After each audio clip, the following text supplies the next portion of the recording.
Hello, Sioux Falls, and thank you for joining us for this month's planning preview. The items we're talking today are for the month of March. My name is Kurt Johnson. I'm chairman of the City of Sioux Falls Planning Commission. Joining me today is Jason of planning staff. How you doing, Jason? I'm doing great. It's nice out there, so yeah, it's great. Yeah, you're not your typical February going on right now. We've been pretty blessed, so. Well, hey, let's jump right in. Yeah. We got quite an agenda of items here that we want to talk about coming into the planning meetings for this month.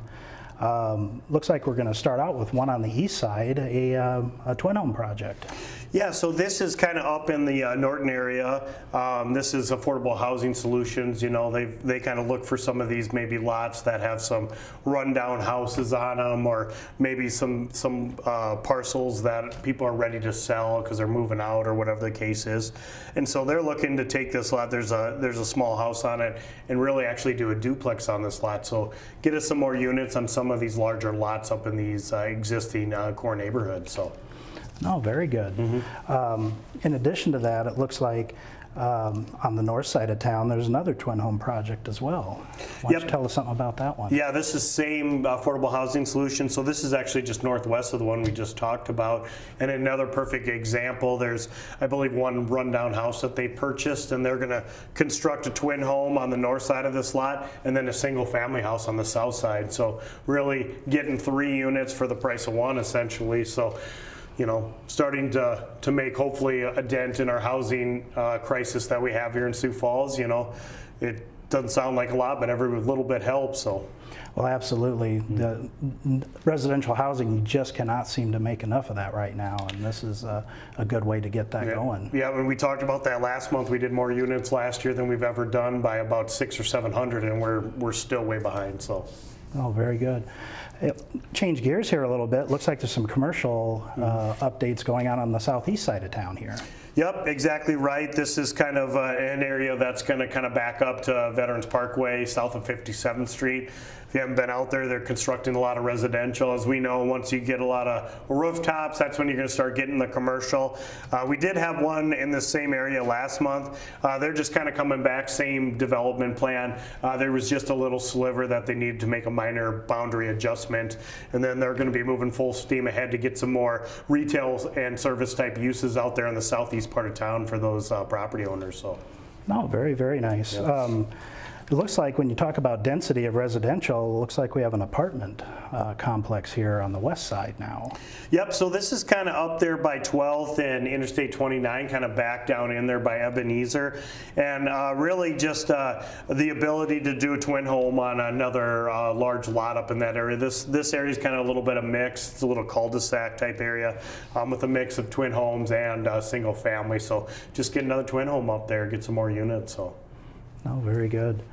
Commercial development looks like in the East Rice Street area. Yep. What do you think there? So it's existing commercial, and really it's been used as more of an industrial property. So this is right at the northeast corner of 229 and Rice Street.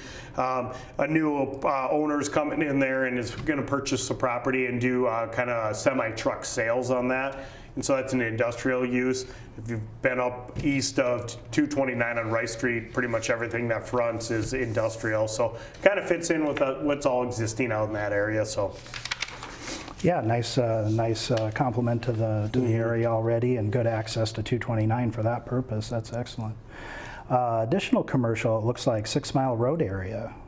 Yep, so this is the large Willow's Edge development. If you haven't been out there on Arrowhead Parkway and 6 Mile to see all that dirt and houses that they're constructing out there, it's amazing. So it's just some additional kind of boundary line adjustments, you know, as developments start to evolve over the years. Maybe the places where you thought there'd be commercial, maybe those are changing to apartments, or maybe you need a little bit more apartment land or more twin home land or more single family. So they're just looking to come in and do some little minor adjustments out there, but the development as a whole will kind of stay the same as it is. So. Oh, very good. This next one looks really exciting. This is a southeast, pretty major development we're looking at here. Yeah, Tell us about this next one also. Yep, and this will actually, so this would be kind of south and southeast of the new Brandon Sparta Elementary School out there in our fire station. And really that'll fill in almost half of that land between 6 Mile on the east, 57th on the south, and then Veterans Parkway on the west. So that'll fill in that almost whole section. And we did a lot of utility work on 57th Street last year from Veterans Parkway to 6 Mile. And this year now we're coming back and paving that. And that's really where it's kind of funny because we talk about having to try and keep up with growth, but we've got a gravel road. This year we're going to pave it, and probably a year there'll be houses all the way down to it. So to try and stay ahead of it is just one of the hardest things that we deal with here at the city.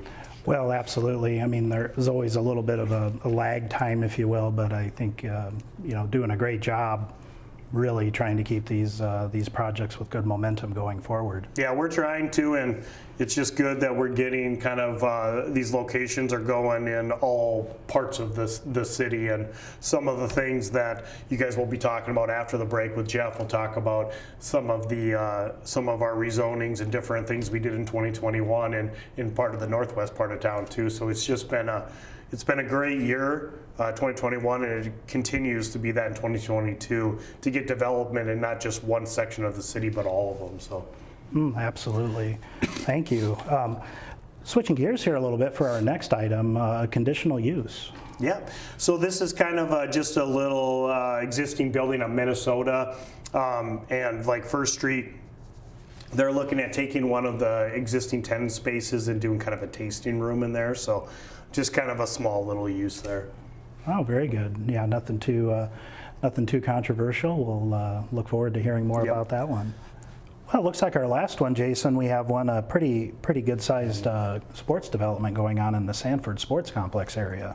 Yeah, it's been great up there. If you haven't been up there, we talk about the other areas, but those the junior baseball field, softball fields, and soccer fields are coming along. And this is one of a really exciting project that was announced probably 2 weeks ago or so from now. It was that partnership with Sanford and DSU to get that cyber security office up there and really bring some of those really high-paying jobs. So as part of that, they need to include some additional land in their preliminary subdivision plan. But those are exciting businesses and offices to get up there in the sports complex, because we know as we get more people working up there, it starts getting those hotels, it starts getting those restaurants up there to start being used a little bit more. So.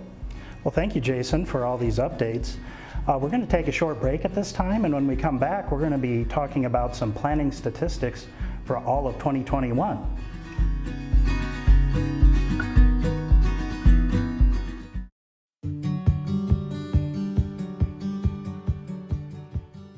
Hello and welcome to today's Maintenance Minute. My name is Seth and I'm here with Bruce. We're housing specialists with the City of Sioux Falls, and we're here to talk to you about water heaters and the different kinds of water heaters and how they run. So Bruce, what kind of water heater are we looking at here? Well, this is your typical gas water heater. They come in 30, 40, 50 gallon capacities depending upon how big a household you've got. The important thing with this is that it runs on gas. This particular one has a standing pilot. It's an older one that the pilot runs all the time, so it's constantly using gas. The new ones have an electronic ignition. They only turn on the gas to the burner when it calls for it, so when there's a need. The other thing to be critical or important is the venting on this. You have to have the correct venting on this. We see a lot of times when we come into homes that the venting is sloped the wrong way, so carbon monoxide can back up into the house. And especially in the wintertime, when the house is tightened up a lot more, you're going to see more chances of people getting exposed to carbon monoxide. Okay. One way I've seen someone test to see if they're getting the right flow out of this pipe is as the water heater's running, if you light a match and hold it up next to this vent, it should slightly pull the flame into the pipe, Yep. showing that the direction is going out. Right. If that flame is coming back at you, you may have bigger problems, and I highly suggest that you call a professional. Absolutely. Thanks, Bruce. Yep.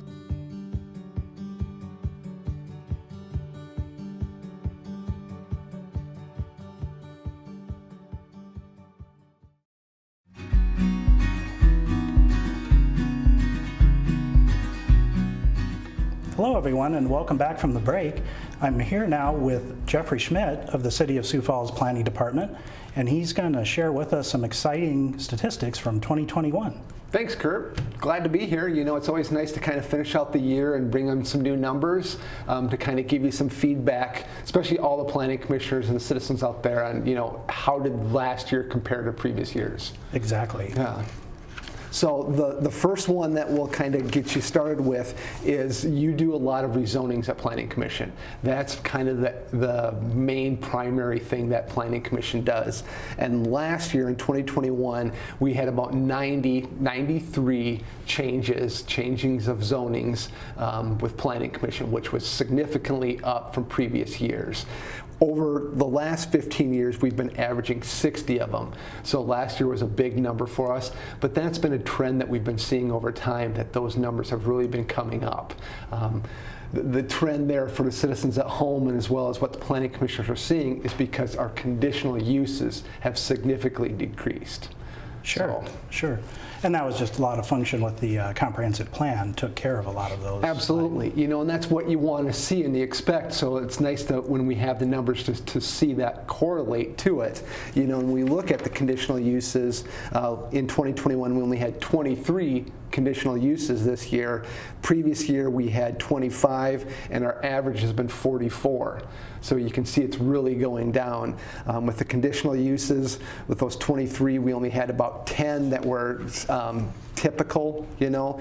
Sure. Aspects where the on sale are the ones that you see all the time. Then you had a lot of one-offs.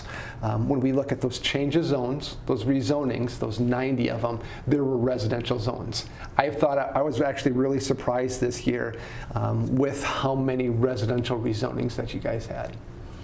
Well, it's just a function of there's a lot of demand, a lot of interest in folks moving to town, and we have to be able to attempt to accommodate that. Hopefully, we're doing a good job. Yeah. So you had 15 of them were for RT and RT2. You had quite a few for 12 of them for RAs, and then the remaining of them, there were some single family, but a lot of them come in your RS, your RD. You have a lot of them that are, you know, you'll have a whole subdivision. So it will be that whole mix of residential. But overall, 47 of the 90 of them were straight residential zonings. Very impressive. So significant. The other thing that you really saw this year was in your preliminary plan. And traditionally what you see at Planning Commission is you see the rezonings, at the same time you'll see a preliminary plan. You won't see as many of them because the rezonings, some of them will have already a preliminary plan in place, but then you'll see a rezoning, a preliminary plan, a conditional use down the road, and then we'll have a building permit.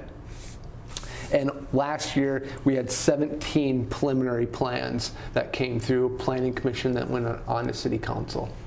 And that compared to a typical prior year perhaps is about, what do you think? The traditional average that we've had is 11, so it was up. And again, when you probably look at percentage-wise, you know, going from 11 on average up to 17, it was a big jump. But with those 17, the most we saw was 4 during 1 month, but it's over 12 months, it's like you see 1 a month kind of coming, and maybe 2, and then in March you had 4 that came in, but 17 that came in last year, and the majority of them were in the northwest part of Sioux Falls, where we can also break them down by the number of acres that we saw, and we saw over 900 acres that were being planned up in that northwest part of Sioux Falls. That's a very, you know, booming part of town, so Yeah. it's not surprising at all. And that really started to see itself take place over this last year with the advent, the new increase with the schools up in the northwest part of Sioux Falls. Even though we're in 7 different school districts and we see schools on the east side and the south side, we really saw a big increase last year at Planning Commission and the number of items up in that northwest part of town. Excellent. Very good. So I was also given a kind of a preview. You may have some statistics from the joint jurisdictions that the city also is involved with. Yes, because again, you get tasked with, or you get the opportunity. What verb do we want to use? You get The true pleasure. You get the true pleasure of going to both counties. Exactly. Because the city of Sioux Falls, you get Minnehaha County and Lincoln County. So the numbers that we had with both of those counties were up this year. They really stayed pretty consistent over time. And again, we do this every January, February, March. We kind of put this together so that we can see how it's changed. And what we saw in 2021 is, starting with Lincoln County, last year you had 5 items over 12 months in Lincoln County. In 2021 you had 10 items in Lincoln County. So you doubled the number, and of those, the majority of them are always conditional uses. You do a lot of conditional uses in the counties outside the city limits, but not so far out that it doesn't impact the city limits, so it's this joint jurisdictional area. Correct. So you did 10, and with Minnehaha County, the previous year, back in 2020, you had 6 items in 2020, and in 2021 you did 15. So significant increase in Minnehaha County, especially over 12 months. Some years you won't even have a meeting during that month because there won't be an agenda item. But with those 15, you had 12 of them being conditional uses. So quite a few coming in Minnehaha County. But with both counties also being increased, I thought that kind of really indicated the type of activity that the Planning Commission's been seeing. Yeah, just a lot of activity, a lot of growth, a lot of change in all those districts. It's something else. Yeah, and I don't know if necessarily, I'm kind of putting you on the spot, if that indicates the type of development that they're seeing in that joint area or what you've been seeing at Planning Commission, but that's one of the things that we'll kind of go back and look at with Planning Commission and these types of reviews. But you know, we kind of put this report out, give it to the Planning Commissioner so they can dive back in, because you're like, yeah, I kind of remembered that one from January, but now in hindsight, let's go back and look.